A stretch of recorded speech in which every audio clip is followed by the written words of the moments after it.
Video relating to our chapter 17 class 11। Chapter name है हमारा provisions and reserve. Subject है हमारा अकाउंटेंसी।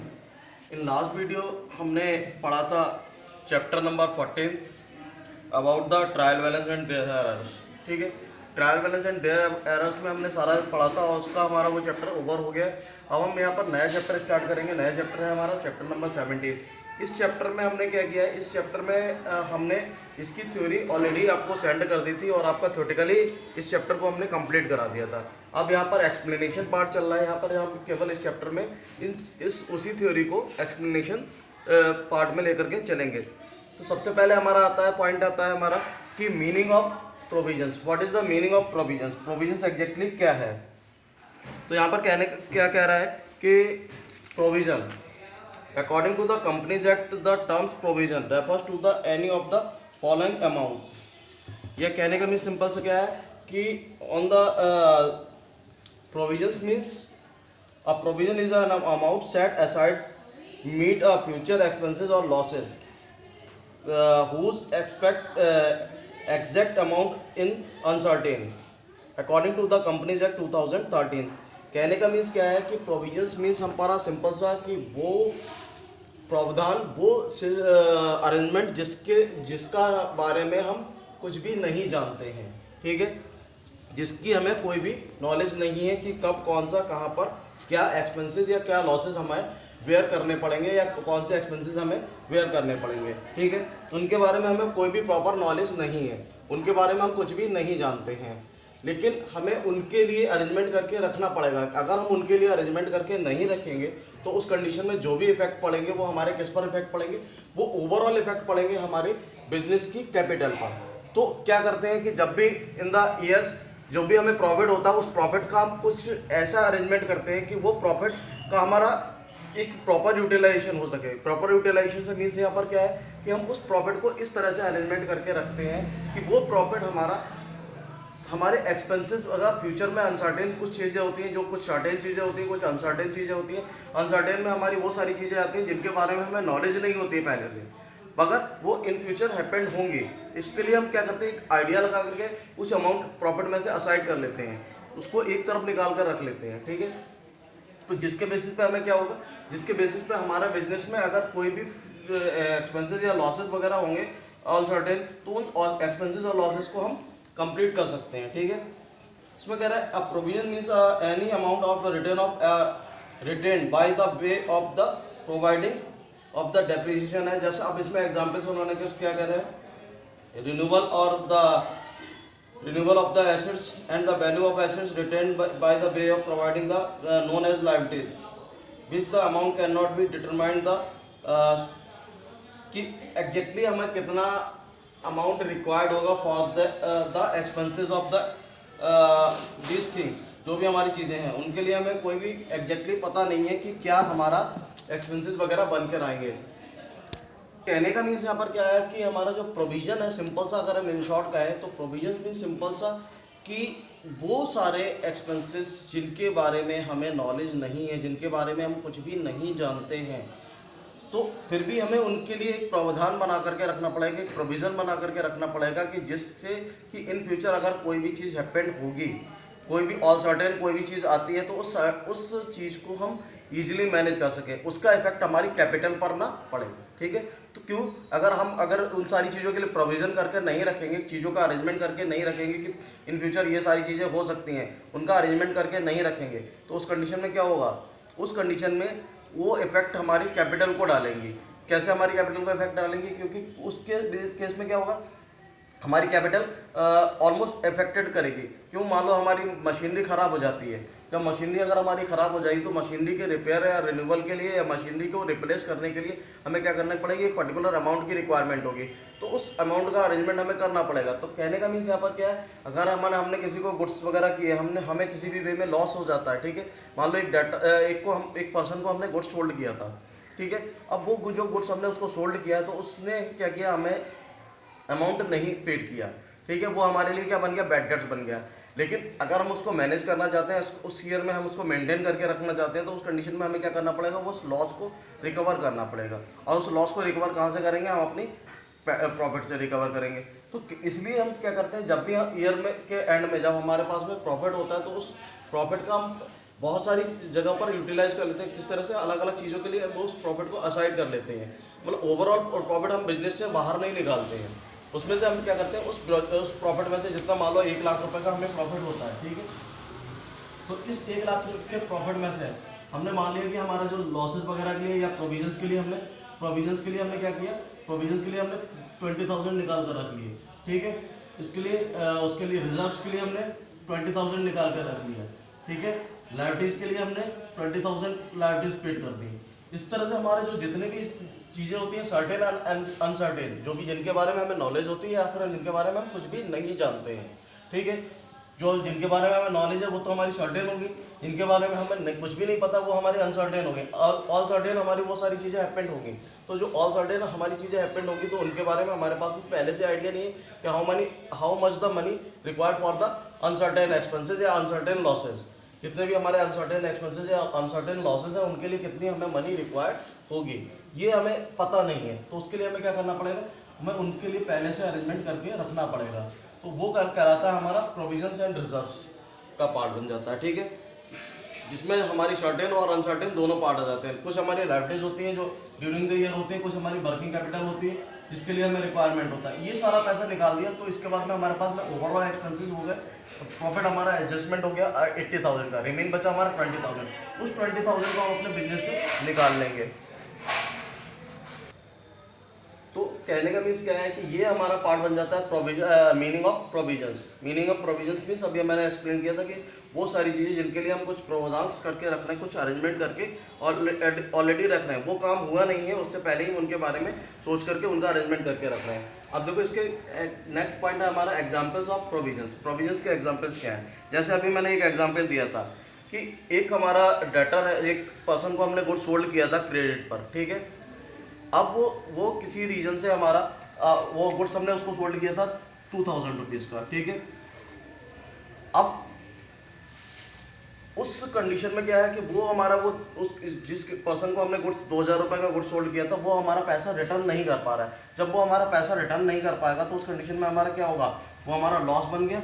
अब इस लॉस को रिकवर करना है, अगर हम लॉस को रिकवर नहीं करेंगे, लॉस को मेंशन नहीं करेंगे, कुछ मेंटेन करके नहीं रखेंगे तो उस कंडीशन में उस ईयर में हमारे लिए लॉस हो सकता है, नुकसान हो सकता है। तो हम क्या करते हैं, हम इसके लिए कुछ प्रावधान करके रखते हैं। या ये मान लो कि ये पर्सन है जिसको हमने 2,000 का गुड्स सोल्ड किया था, ठीक है, उसमें से उसने 500 का पेमेंट नहीं दिया, बाकी कितने का 150 का पेमेंट दे दिया, ठीक है।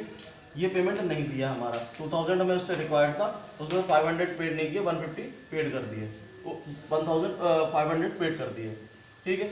तो 500 हमारा लॉस बना, वो लॉस को रिकवर करने के लिए हमें, क्योंकि 2,000 की इक्वल लेकर के आना है, तो उसके लिए हमें क्या करना पड़ेगा, उस प्रोविजंस को मेंटेन करना पड़ेगा, ठीक है।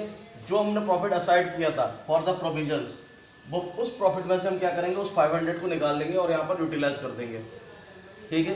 तो वो कहलाता है हमारा provisions for the bad and doubtful debts. ये पहला एग्जाम्पल है हमारा फॉर द प्रोविजंस, कि हमने एक बैड एंड डाउटफुल डेब्ट्स के लिए कुछ अमाउंट पहले से असाइड करके रखा हुआ है। अगर हमारे बिजनेस में किसी तरह का कोई लॉस होता है तो उस लॉस को रिकवर करने के लिए उस अमाउंट का यूटिलाइजेशन किया जा सकता है, ठीक है। नेक्स्ट पॉइंट आता है हमारा provisions for discounts on debtors. कभी कभी क्या होता है, जो हमारे डेटर्स होते हैं उनसे जल्दी हमारा पैसा निकलवाने के लिए, जल्दी पैसा लेने के लिए क्या करते हैं, उनको एक प्रोविजंस कर देते हैं कि अगर आप हमारा पैसा ये इतने टाइम ड्यूरेशन के अंदर दे देंगे, 15 दिन के अंदर दे देंगे, 10 दिन के अंदर दे देंगे, तो हम उस कंडीशन में आपको कुछ अमाउंट डिस्काउंट कर देंगे, ठीक है। जैसे सपोज दैट यही एग्जांपल ले लो, 2,000 का एक डेटर्स है हमारा, ठीक है। इसको हमने 15 दिन में हम एक गुड्स क्रेडिट पर दिया और इसको बोला कि अगर आप हमारा पेमेंट 10 दिन के अंदर कर देते हैं तो ये जो 2,000 रुपीज़ है उसमें से हम 200 का आपको डिस्काउंट दे देंगे या 10% डिस्काउंट दे देंगे, तो 200 ही हमारा बनेगा, ठीक है। अब हमारा जो 1,800 उससे हमें उस टाइम में मिल जाएगा आफ्टर 10 डेज, ठीक है। अदरवाइज हम उसको 2 मंथ्स में, 1 मंथ में, कितने टाइम ड्यूरेशन के बाद देता वो हमें कुछ कंफर्म नहीं था। लेकिन हमने अगर उसको ये पॉइंट दे दिया कि अगर आप हमारा पेमेंट 10 डेज के अंदर, विदिन 10 डेज कर देते हैं, विदिन 7 डेज कर देते हैं, विदिन 15 डेज कर देते हैं, तो उस कंडीशन में हम आपको कुछ और रिलैक्सेशन दे देंगे, कुछ और डिस्काउंट दे देंगे, ठीक है। तो उस कंडीशन में क्या होगा, उस कंडीशन में ये हमें पेमेंट अगर करता है टाइम से तो हमारा डिस्काउंट हो जाएगा, लेकिन ये हमारे लिए तो लॉस हो गया, ठीक है। ये जो डिस्काउंट हमने दिया था वो डिस्काउंट हमारे लिए क्या हो गया, लॉस हो गया। अब अगर हम उस लॉस को रिकवर नहीं करते, उस लॉस को मैनेज नहीं करते, तो उस कंडीशन में हमारा जो फ्यूचर प्रॉफिट होगा वो कहीं ना कहीं हमारा डिक्रीज कर रहा होगा, ठीक है। तो उस फ्यूचर प्रॉफिट को प्रॉपरली मेंटेन करने के लिए, प्रॉपरली मैनेज करके रखने के लिए हमें क्या करना पड़ेगा, ये जो प्रोविजन हमने किया है उस प्रोविजन में से हमने कुछ अमाउंट निकाल करके यहाँ पर अरेंज करना पड़ेगा। तो ये कहलाता है हमारा प्रोविजन फॉर डिस्काउंट और डेटर्स, ठीक है। हमने वहाँ से अरेंज कर लिया और उसका मैनेज हमने यहाँ पर कर लिया। डेटर्स को तो हमने डिस्काउंट दे दिया, बट हमने यहाँ पर अपना उसको मैनेज कर लिया। नेक्स्ट पॉइंट आता है हमारा provision for discount, provision for depreciation on fix assets. जो भी हमारी फिक्स एसेट्स है उन पर भी हमारा डेप्रिसिएशन चार्ज होता है। अब जो हमारा डेप्रिसिएशन चार्ज होता है वो डेप्रिसिएशन, तो जो डेप्रिसिएशन होता है, सपोज दैट हमारी बिल्डिंग की कॉस्ट है 50,000, ठीक है, और उस पर हमने 10% डेप्रिसिएशन चार्ज किया। 10,000 हमारा 10% डेप्रिसिएशन के हिसाब से इसका अमाउंट कितना हो गया, 5,000। जो हमारा 5,000 लॉस हुआ बिजनेस के लिए, हम अगर अब क्या है, इसके लिए 2 पॉइंट्स मान के चल देते हैं कि जो हमारी बिजनेस की में जो एसेट्स वगैरह यूटिलाइज कर रहे हैं वो हमारी एसेट्स डेप्रिशिएट हो रही हैं। जब हमारी एसेट्स डेप्रिशिएट होंगी तो उस कंडीशन में हमें क्या करना पड़ेगा, जब हमारी जो भी एसेट्स हैं वो सारी डेप्रिशिएट हो रही हैं, तो उस कंडीशन में एक टाइम ऐसा आएगा कि उस एसेट्स की वैल्यू 0 हो जाएगी या कुछ स्क्रैप बचेगा, ठीक है, लेकिन वो हमारे लिए यूजलेस हो जाएगी, उसका हमारे उसमें बिजनेस में कोई भी यूज़ नहीं होगा। फिर हमें क्या करना पड़ेगा, उसको रिप्लेस करके एक नई एसेट्स परचेज करनी पड़ेगी। अब हम क्या करते हैं, मान लो अगर हम इसके लिए बेसिस पर एक प्रोविजन करके नहीं रखते हैं, मान लो हमने यहाँ पर मान ला कि हमारा 5,000 हमारा डेप्रिसिएशन हुआ, ठीक है, 5,000 जो हमने डेप्रिसिएशन हुआ, अगर हम उस डेप्रिसिएशन के अकॉर्डिंग इक्वली अमाउंट हम कहीं पर भी इन्वेस्टमेंट नहीं करते हैं, तो उस कंडीशन में हमें फ्यूचर में क्या करना पड़ेगा, जब आफ्टर 10 ईयर्स, आफ्टर 5 ईयर्स या जो भी टाइम ड्यूरेशन हमने डिसाइड किया होगा कि उसकी वर्किंग लाइफ डिसाइड की होगी, इतनी इसकी वर्किंग लाइफ है, उस वर्किंग लाइफ के बाद में अगर हम क्या करेंगे, हमें नई एसेट्स परचेज करनी पड़ेगी। अगर हम उसका अरेंजमेंट करके पहले से ही नहीं चलेंगे, उसके बराबर हम पैसा इन्वेस्टमेंट करके नहीं चलेंगे, तो उस कंडीशन में हमें क्या करना पड़ेगा, उस टाइम में जब हमारा लॉस होगा, तो जो हमारी एसेट्स यूजलेस हो रही होगी, तो उस एसेट्स को रिप्लेस करने के लिए हमें क्या करना पड़ेगा, अपनी कैपिटल से पैसा निकाल करके तब हमें वो नई एसेट्स परचेज करनी पड़ेगी। लेकिन अगर हम यहाँ से प्रोविजन करके रखते हैं कि मान लेते हैं हमारा 5,000 रुपये का की वैल्यू डेप्रिशिएट हो रही है और वही 5,000 उठा करके हम कहीं और इन्वेस्टमेंट कर देते हैं, सपोज दैट हम उससे वही 5,000 उठा करके प्रोविजंस के बेसिस पर हमने उसको इन्वेस्टमेंट कर दिया, ठीक है। जो हमने 5,000 रुपये इन्वेस्टमेंट किया, नेक्स्ट ईयर में अगर वो उस पर हमें 10% प्रॉफिट मिल रहा है, तो हमारा जो अमाउंट आएगा नेक्स्ट ईयर में हमारे पास रिटर्न 5,500 आ जाएगा, ठीक है। तो ये हमारा जब तक वो उस वैल्यू, इस एसेट्स की वैल्यू डिक्रीज करेगी, उस कंडीशन में उस एसेट्स की उधर से हमारा इन्वेस्टमेंट अमाउंट बढ़ता चला जाएगा, और वो टाइम आएगा जब हमारी एसेट्स यहाँ पर यूजलेस हो रही होगी, तो वहाँ पर उतना अमाउंट हमने अरेंज करके रख लिया होगा। तो ये भी एक तरह से प्रोविजंस कहलाता है कि हम फ्यूचर में उस एसेट्स को अरेंजमेंट करके रख रहे हैं, जितना हमें रिक्वायर्ड है उसको मैनेज करके रख रहे हैं, ठीक है। ये भी हमारा प्रोविजन का पार्ट बन जाता है, ठीक है। नेक्स्ट पॉइंट आता है provision for the taxations. Provision for the taxation means यहाँ पर क्या है कि जो हमारी टैक्स वगैरह होती है, लाइबिलिटीज बनती है हमारी। अब जो हमारी लाइबिलिटीज है वो हमें पे ऑफ करनी है।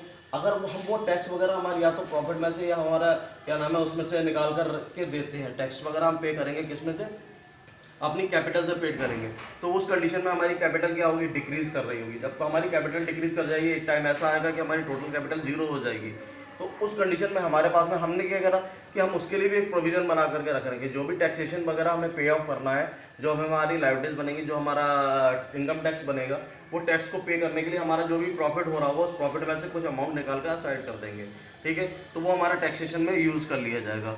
ये कहलाता है हमारा provision for the taxation. Next point आता है provision for the repair and renewal of the fix assets. अब provision for the repair and renewals, जैसा अभी मैंने यहाँ पर बताया था कि जो हमारी एसेट्स वगैरह हैं उनको रिपेयर कर रहे हैं और रिन्यूअल कर रहे हैं, तो उस कंडीशन में भी लैंड है, बिल्डिंग है, ये सारी चीज़ें हमारी, उनको बिल्डिंग वगैरह है हमारे, उसके रिपेयर रिन्यूअल कर रहे हैं, या हमारी कोई भी अदर फिक्स एसेट्स है, मशीनरी वगैरह है, उसको रिपेयर रिन्यूअल कर रहे हैं, तो उस कंडीशन में हमें फंड की रिक्वायरमेंट होगी, ठीक है। उस फंड की